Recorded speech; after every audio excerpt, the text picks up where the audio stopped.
Maintenant, les composés contenant de l'hydrogène. L'hydrogène, c'est un élément vraiment particulier parce que c'est un des rares éléments qu'on peut retrouver à la fois avec une charge positive, donc qui a perdu un électron, ou avec une charge négative, qui a gagné un électron. Ça va dépendre si on l'a mélangé, disons, avec un métal ou un non-métal. Quand l'hydrogène est présent avec un non-métal, généralement, il va perdre un électron. Donc, il va être le cation, il va être placé en premier. Okay? Donc, parce que normalement, les charges positives sont placées en premier dans une formule. Donc, ce composé-là serait nommé comme un composé ionique, c'est-à-dire qu'on doit échanger l'ordre. Donc, ça serait du chlorure d'hydrogène, tout simplement. Et parfois, l'hydrogène, quand il réagit avec un métal, va plutôt gagner l'électron, voler l'électron au métal. Donc, à ce moment-là, il va apparaître en deuxième. Il va avoir une charge négative. Donc, à ce moment-là, c'est lui qui va être nommé le premier. Ça va être de l'hydrure de potassium.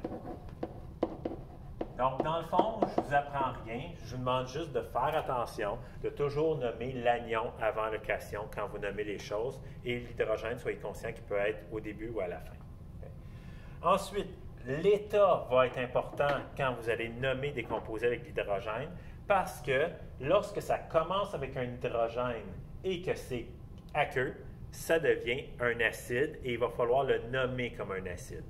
Si c'est commence par un hydrogène, mais que c'est gazeux ou un autre état comme liquide ou solide, bien à ce moment-là, il va falloir le nommer comme un composé ionique. Et ça mélange un peu les élèves parce qu'on a tendance à le nommer comme un composé moléculaire parce qu'il y a deux non-métals. Mais il faut faire attention, les composés qui commencent par H, qui sont dans un autre état, faites-vous une étoile, ce sont des composés ioniques. Donc, on appellerait ça du fluorure d'hydrogène et non pas du monofluorure d'hydrogène, comme si c'était le cas si c'était un composé moléculaire. Quand il y a le signe aqueux, qui veut dire mélangé avec l'eau, à ce moment-là, il va agir comme un acide, donc on va le nommer comme un acide. La nomenclature des acides halogénés, les acides halogénés, c'est ceux qui ont un halogène. Donc, la colonne des halogènes, la colonne 17, fluor, chlore, brome, iode. Lorsqu'on place un hydrogène devant un halogène, on va nommer ça acide. On va écrire le nom de l'élément, comme dans ce cas-ci, c'est le fluor. S'il y a un E, on va l'enlever. Et là, on va rajouter hydrique, qui veut dire eau. Okay? Donc, ici, ce serait l'acide fluorhydrique. Vous connaissez probablement celui-là ici. L'acide. Après ça, c'est du chlore. J'écris chlore, mais j'enlève le E. Et j'ajoute hydrique qui veut dire l'eau. Donc, c'est pour ça qu'on appelle cet acide l'acide chlorhydrique, l'acide que produit votre estomac pour arriver à digérer la nourriture. Faire attention encore une fois, si c'était HCl gazeux, ça s'appellerait du chlorure d'hydrogène. Donc, je le nomme comme un composé ionique.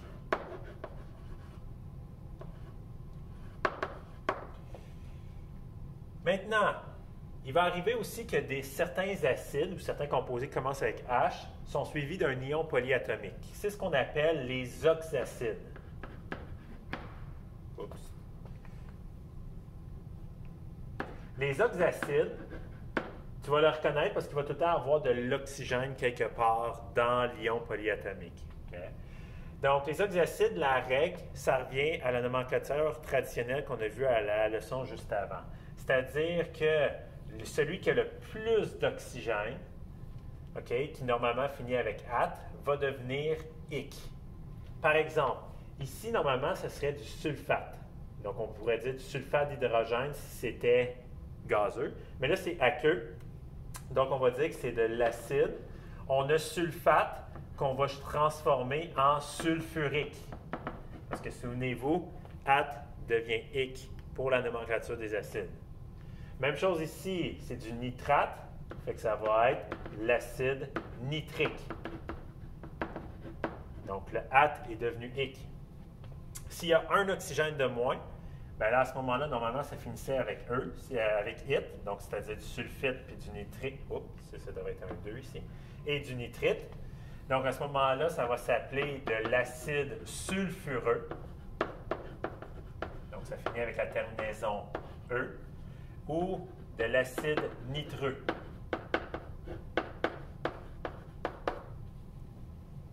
Encore là, il va falloir faire attention à l'état, parce qu'on pourrait avoir le cas, par exemple, H2SO4, mais qui est gazeux, donc qui n'est pas mélangé avec l'eau.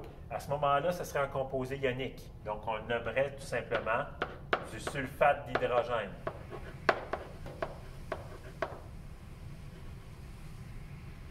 Donc, pratiquez votre nomenclature des composés avec de l'hydrogène avec H3PO3 aqueux, HI aqueux, NiH3 solide et H2CO3 gazeux.